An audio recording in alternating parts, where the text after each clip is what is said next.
Check 1, 2. Go! Curious about real estate? Yes! Then you've come to the right place. Get the knowledge you need, get over the fear, and get started. This is the Michael Quarles Real Estate Show with your host, Michael Quarles.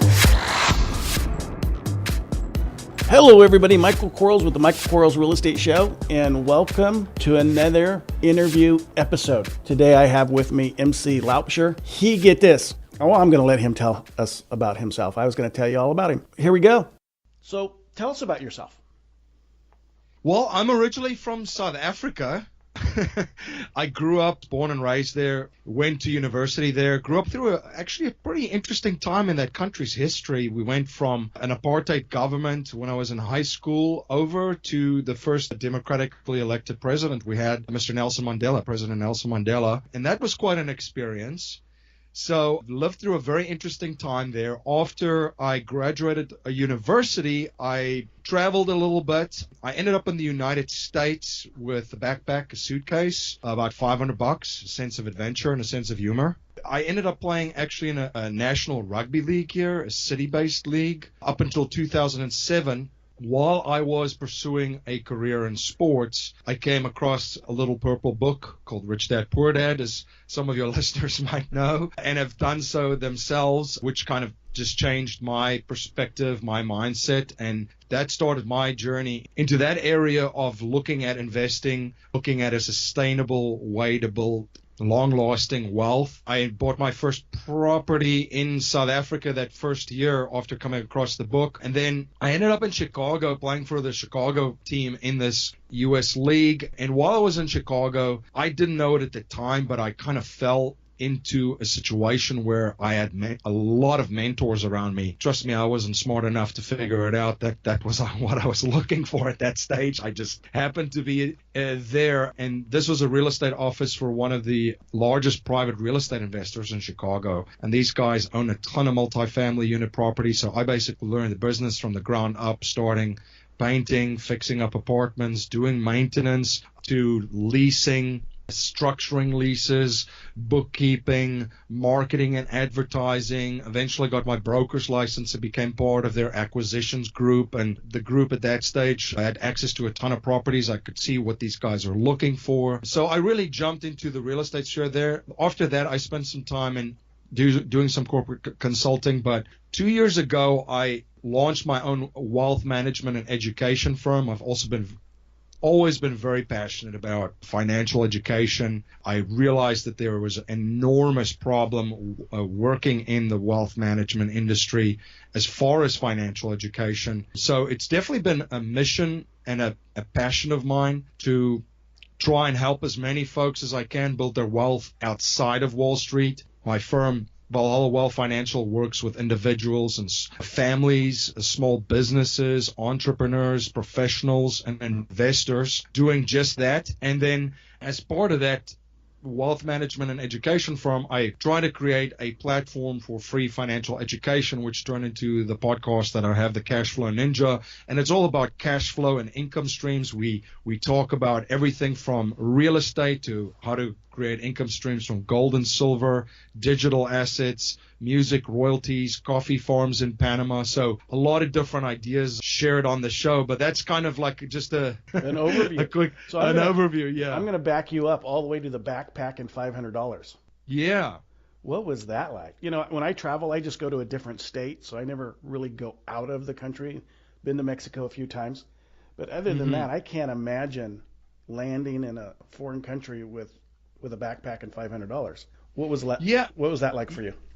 It was at that stage obviously very exciting. I figured at that stage of my life, it's an area where, you know, you can take risks. So, but I would say this, that I mentioned the sport of rugby, and the rugby network is extremely powerful. So I wouldn't be honest if I just say, well, you know, I just closed my eyes and pick a place and got onto a plane, and I thought I'd, you know, just figure it out myself from there. Because what in effect happens within this network is wherever you end up in the world or land, there's probably a rugby club nearby. So is that a real sport? Or yeah. So because we play kind of like rugby, we call it football. Exactly. Yeah, and it's a very close network, a real camaraderie between everyone around the world. Great way to see the world. There's many of my friends that have done the same. So that I think, in effect, I mean, that's what made it so easy to go somewhere, a place that you don't know a single person, is because you had something in common.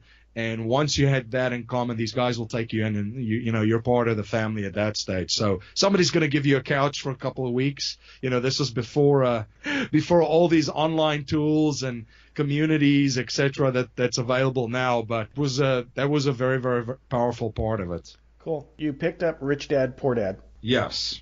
Was it just the cover that you were fascinated with in the beginning? What was it about the book that made you open the pages and turn them? I think I've always been a very, very curious person, and always critically analyzed things and try to look at things from a different perspective. And when it came to wealth and money at that stage, which I had neither to begin with, but I was definitely interested in it, and I always knew that there were two sets of rules and different ways of doing things, and kind of had an idea that the rich don't only do things differently than the average person, but the exact opposite. So I definitely wanted to learn more about it and how their side of their mindset works and how they were thinking, because you look at things out there today, and it amazes me that regardless if it's your health, if it's wealth, if whatever space that you're in, if there's only a small group of really successful people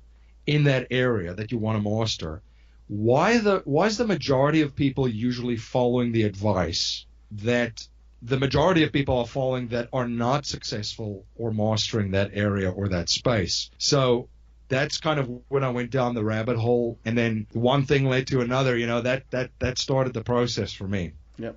I found that you can be rich and not have a rich person's mind. So you can accidentally create wealth. Right. Society can create that wealth for you, and it could be enormous.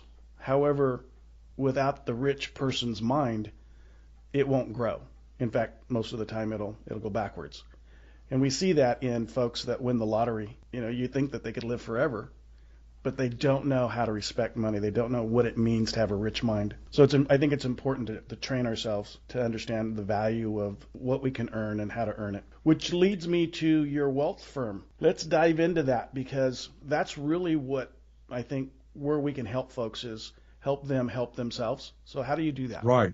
Yeah, I think that the big thing that we do have to understand from a very philosophical perspective is that in general where we're at, financial institutions and banking institutions run the show for the average person out there. And we do have to understand that there is a game being played around us, okay? And once we understand that, we have to figure out how the game is played.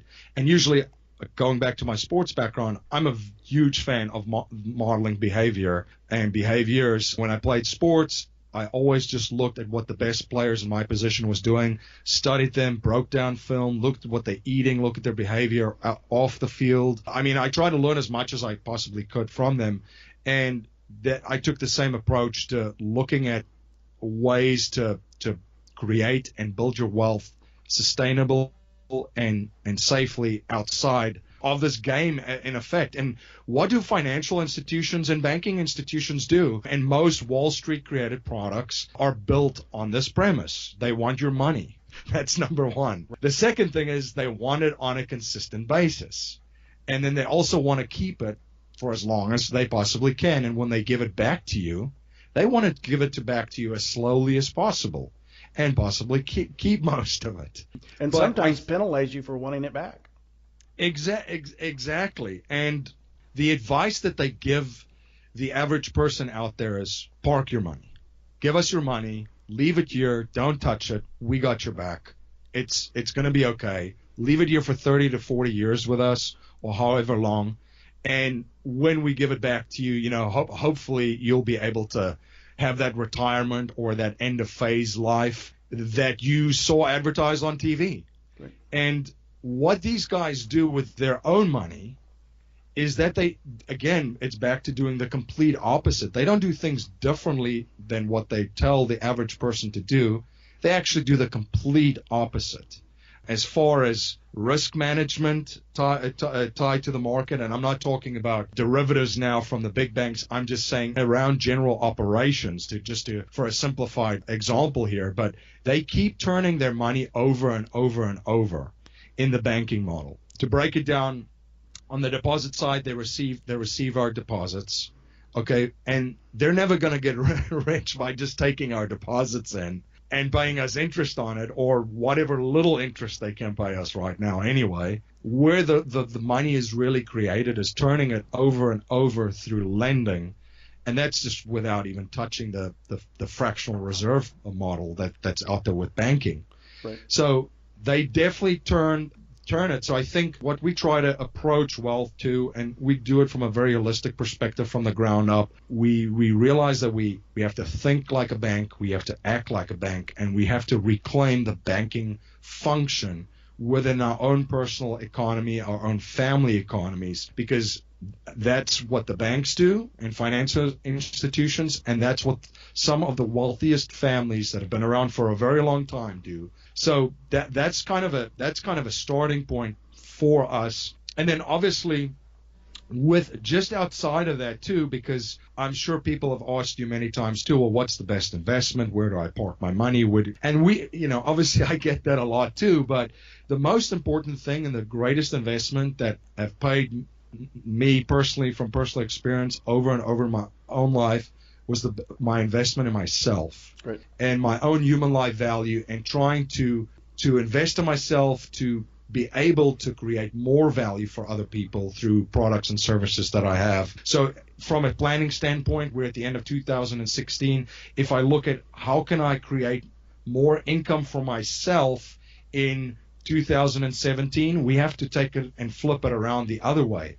What can I do and how can I invest to grow more, to become that person in order to provide maximum amount and even more amount of value for others through products and services? Because the more people that I can help, okay, the more value I can create to the marketplace and other people, the more value will come back to me in many other ways, not just money. Right. Absolutely.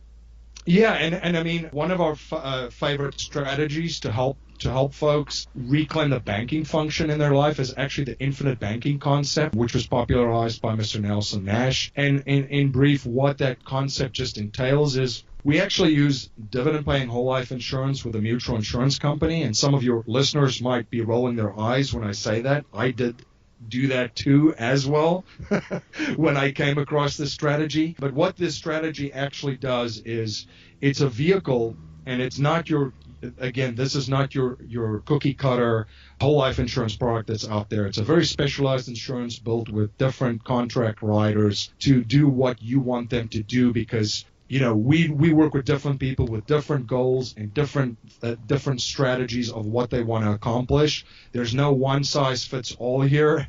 We don't ask people what their risk tolerance is and then prescribe a bunch of mutual funds. We actually try and build and tailor a plan that they can implement as part of an overall system and process. And that's what insurance is. It's just like real estate. It's just like businesses. It's just like paper assets. It's just like commodities. It's all about the strategies that you use within that asset group or tools. Real estate, I've been a horrible investor and messed up a lot of deals. And I've actually had some success after I invested in myself, and created my human life value and learned how to create value for others through real estate strategies. So we use dividend-paying whole life insurance with a mutual insurance company. These guys have been around for over 100 years, some the mid-1800s. You put your money in there, there's a guaranteed interest on your money. Then there's also and access to dividends, which these companies pay. As a policy holder in a mutual insurance company, you are a shareholder, and most of these companies have paid these dividends out for over 100 years consecutively. So that's how you participate in that. The growth inside these vehicles is also tax-free, which is very, very powerful. It's a private contract, so for investors and entrepreneurs, that's kind of really key, like the privacy aspect. It's a contract between you and the insurance company. And it also has asset protection qualities in most of the states. Check with your legal advisor, but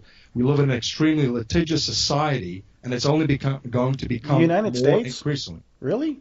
You're talking trash about the United States now. Just Yeah, exactly. Well, globally. So that's one of the things that it offers. But where it really reclaims the banking function in your life is when you borrow money from a mutual insurance company and from your plan. It's not like accessing your money through a 401k or an IRA.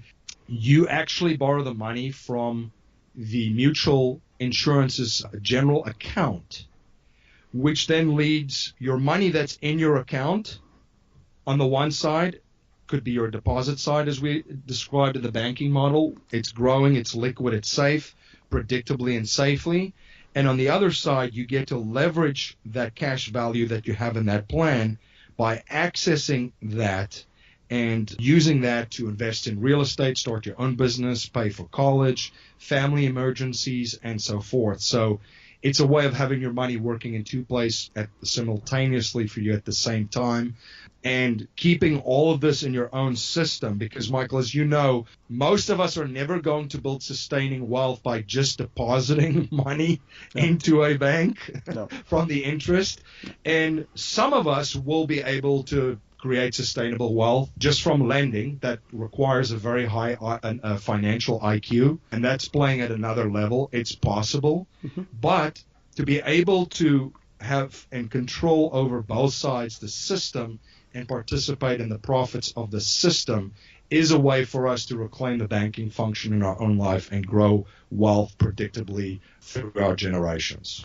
Unfortunately, most folks have the mentality of work for 30 or 40 years and then live off of, what you put away for those years, right, and don't realize they can produce more if they attempted to do so. But there is a difference between someone who's an entrepreneur and someone who's a follower. Society needs both. No, absolutely. And what you're describing to is the accumulation mindset. And I think that, we touch on Rich Dad Poor Dad. Robert Kiyosaki has stated too, the rules of money has changed, and it has. It's completely changed. This is not your grandparents' economy.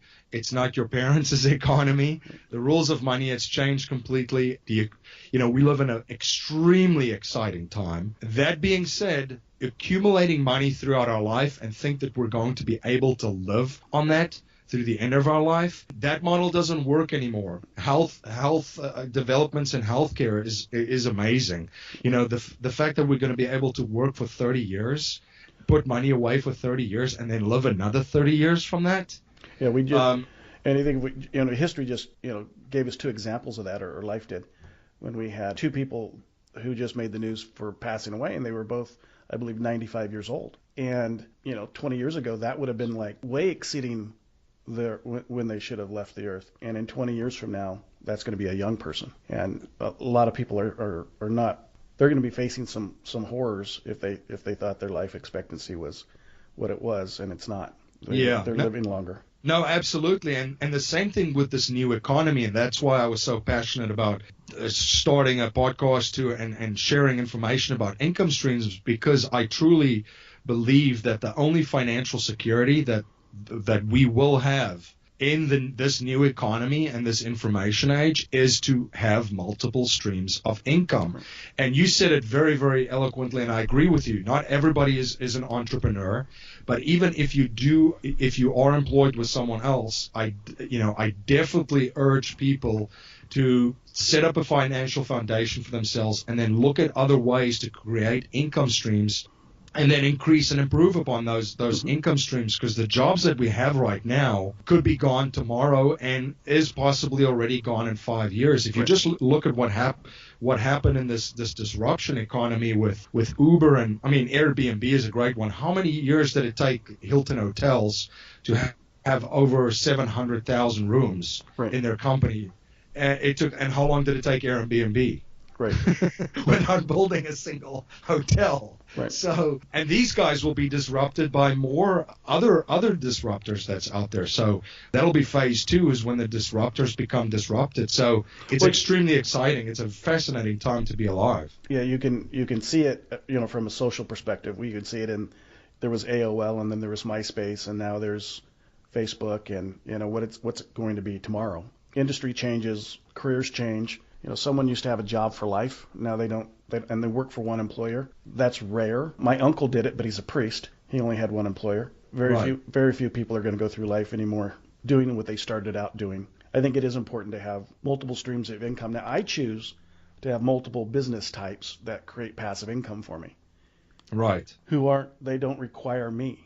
For me, that's the key component. And another component for me is to divest a little bit. So they're not all one industry type, because as that one industry changes, so may the income stream. Now, it could evolve into being a better income stream, but it could also evolve into being a worse income stream.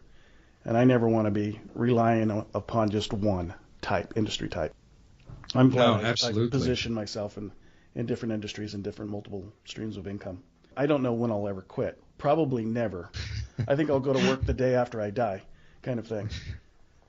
Absolutely. And that ties into the other thing, too, this idea of retirement. I think that's a concept, too, that is definitely open for discussion because, I'd rather look for something to retire to. I mean, as you just mentioned, creating income streams or businesses, I mean, that's the fun part that keeps the mind healthy and active, looking at ways to help other people and providing value, and then try to figure out a way to try to kind of position yourself so you're not tied to it and it's not a job, it's a passive income stream, and then managing all of that. I think that's something exciting that could be retired too, so you're not running away from something. The idea of sitting at a job that you hate for 30 or 40 years that is constantly changing, and then you hope that you're going to be retiring from that. I think that's kind of an obsolete idea as well in this new economy. Absolutely. If your income stream relies upon you, it's not an income stream. It's a job. Right. Exactly. And if you can take yourself out of that position and it still is there, it may not be there at the level that you can, create if you were there. However, if you've figured out how to create one income stream, you should be able to create the second one much faster. Yeah, no, absolutely. It does like also, and you mentioned it again, across different asset classes, because just look at all the disruptions in different asset classes. Just in real estate, the different trends going on there, the different trends in businesses, online businesses, the way we work and play, the way we're traveling, the driverless cars that people talk about, and even as far as paper assets and digital assets, look at all these cryptocurrencies. Blockchain technology is a thing. It's something that's going to become more and more popular and revolutionize more industries, and also the rise of cryptocurrencies that we've seen, especially in 2016, with Bitcoin becoming more and more popular. Right. The world is becoming very small. We have to realize that there's a lot out there that we can gain upon. And so how does a person ask you for help? They can go to valhallawealth.com or my main platform, cashflowninja.com, and they can reach out to me there if they're interested in discussing any about the strategies that I just mentioned. I'll also make a book available to your listeners from Mr. Nelson Nash. It's Becoming Your Own Banker. So if it intrigued you, if this is something that you're interested in learning a little bit more of, I'll mail you a book. You can reach out to me at info@cashflowninja.com. And I'll send out a book. And then if you're interested just to learn about other income streams and just some updates and forecasts, cashflowninja.com is my podcast. And as I mentioned, I've been honored to have guests such as yourself on, Michael, talking about creating income streams and businesses from real estate, paper assets, businesses, online businesses, coffee farms in Panama, agriculture, gold and silver, and more. Gosh, that's what I need is a coffee farm. My wife drinks coffee so much that I'd save money. It's something that's not going away, right? That's not going to be disrupted pretty quickly. Coffee. What is it? It's the world's second largest commodity? Yeah. If I remember correctly. Yeah, and there's guys doing amazing things offshore with not just coffee, but other agriculture as well. The way that we eat, a lot of people have become cognizant of that and are trying to live a little bit healthier. So that's definitely had an impact. And obviously we've seen some inflation at the grocery store and a lot of the stuff that we do purchase and eat. So it's very intriguing. One of the things that, as I sit here listening, and I appreciate the opportunity, that I keep asking myself as you're talking, because I know that when one starts in life, in whatever endeavor they want to start at, they don't know what they don't know, and then they learn what they didn't know. If I'm a person and I'm listening to this conversation, and because I don't know it's for me, what do you have for that person? Because some people will listen to this, I don't want to listen anymore because I just don't understand what he's talking about. How do you take that person and teach them what they didn't know, so now they know it, and now they know they needed it, if that makes any sense? Yeah, that's a really good question. I think that if somebody's listening out there and they don't know anything and they don't know, should I learn or try to learn something more about something, I think what you have to figure out is, the first thing is, as we mentioned before, where's going to be the biggest driver in any area of your life, and that's going to be within yourself and developing yourself. So I would say that you have to be able to increase your education, read a little bit widely, study what the most successful people are doing in your space, and then model those behaviors.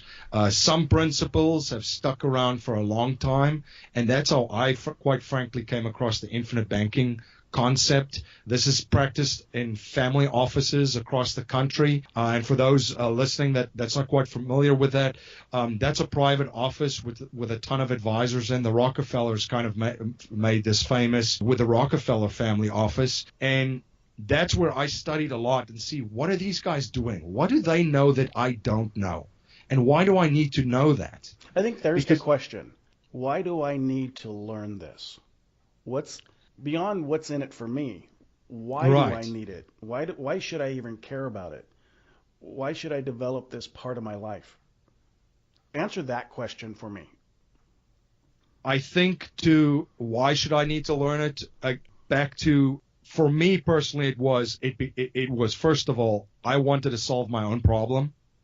And then when I realized how to solve that problem, I wanted to help other people solve that problem in their life. Mm-hmm. I would say that the longer answer to that question is that in the end, if I'm focused and studying that, the reason why I learned that is to take care of myself and my family and be able to provide for them, and then out to be able to help people in my community. And now I do business in most states, all across the United States, try to help as many people that I can in the United States. And then people across the world following similar strategies with the podcast to get that message out there. There is this thing that happens when you start helping folks. You know, the old adage, if you give it away, it'll come back to you. Right. It absolutely does, in waves. I like the idea, I learned a long time ago, if you want to learn something, just, go hang out with those people that are successful, and your friends will soon become those types of people. Well, I like my friends, so I want to help my friends become more like me, push each other to more success. So I like that in a person. One of the things I always ask folks, because I was raised in Bakersfield, I didn't put a backpack on and go anywhere, so I'm dumber than dirt. So I always know that I didn't ask all the questions. So what didn't I ask that most people do, or that you want to additionally share? Yeah, so I think another good thing to point out is the holistic approach to wealth through it. And this is a mistake that I made personally, and this might be something that maybe if you're listening to this that you can relate to as well. Well, where do I start? And I talk about the wealth pyramid. I did not discover the wealth pyramid. There are many people out there with that same model that I've learned from and just tailored it a little bit. And the different levels, because I think, as I touch on this, the mistake that I did was I started right at the top of it, and I learned a lot of painful lessons from that. So right at the bottom, I would put my human life value, my relationships, my health, my community, the value that I can provide for others. And then on top of that, there's protective strategies, saving strategies, life insurance strategies, etc., to be able to secure that foundational aspect for your family. And you can add other levels of protective strategies in there as well. Gold and silver, If you're living on the East Coast in the United States where I lived, the next time there's a hurricane coming through, you might want to have some freeze-dried food and water and generators and heaters in your house. That's taking part of or rather taking care of that foundational aspect to be able to take care of your loved ones and yourself. And then on the more conservative side, in the middle, that's where there's cash flow businesses, there's cash flow investments. And then the third level at the top is money that you can afford to lose. And that's usually where people start, and they put them in the stock market and qualified retirement plans, 401ks, etc. And that really because exposes you. they really can't afford to lose it. Exactly. So they're not willing to gamble with it. And they're going, I can't lose this. I always found when I take money and I redefine it so it's not needed, it's not required, right? Then I'll make more money with it. But the moment it's required, I'm more I shouldn't say too conservative, more conservative with it. But my big paydays have always come when I didn't need the big payday. Exactly. And that's kind of the segment which I call swing for the fences. That's money that you can afford to lose, and that doesn't necessarily have the downside protection. Obviously, there's risk management strategies, but the average person doesn't even have that in their qualified retirement plans. So a lot of the mistakes that I see working with clients is before they even just have liquid savings to be able to take care of emergencies. And we see the statistics in the news all the time of how many families have even that part taken care of and money saved. Then I look at their exposure of the market and what they have in qualified retirement plans, and it is frightening. It's actually quite criminal that that's the way that most people are told to do with their money. So I think that's one thing that I've seen. And then the other thing that I've also seen is, as we touched on earlier on in this conversation, is the accumulation model that I consult with a lot of clients that follow the accumulation model, and now they're at the phase of their life where they want to withdraw and quote unquote retire. And now you're going to have to use that money that went through 2008, where a lot of folks got really, really hurt. They never recovered from that because they were too scared to put their money back into the lot of vehicles that caused the pain. They're now looking to find ways to see how that money that they have are going to be able to sustain themselves for 20 or 30 years. Right. So that's why I'm so passionate about cash flow, and that's why I'm so passionate about having all the building blocks in place and giving it a nice holistic look, because I personally made that mistake too and started with more riskier investments and having my money in different levels. And that's one of the things that I would say. There's a lot to be learned from someone who's already learned it the hard way, who can share with us, don't do those things. Stay away from that thing. Or if you do that thing, be conscientious of this thing. So I appreciate you being on the call today. Thank you so much for having me. This has been a fantastic experience, and thank you for your listeners out there listening and listening to both of us converse. One more time, tell them how they can find you. Cashflowninja.com is my primary platform. There's links on the website to Valhalla, Wealth, and so forth, but cashflowninja.com. So the ninja has a rugby ball. Pretty cool. Not quite yet, but it is a good idea. Thanks so much for being on the show. Thank you, Michael. That was fun. I kept sitting here going, I'm listening too much. I'm not thinking of what to ask him because he was just interesting. I don't think that's ever happened to me. I lost my tongue.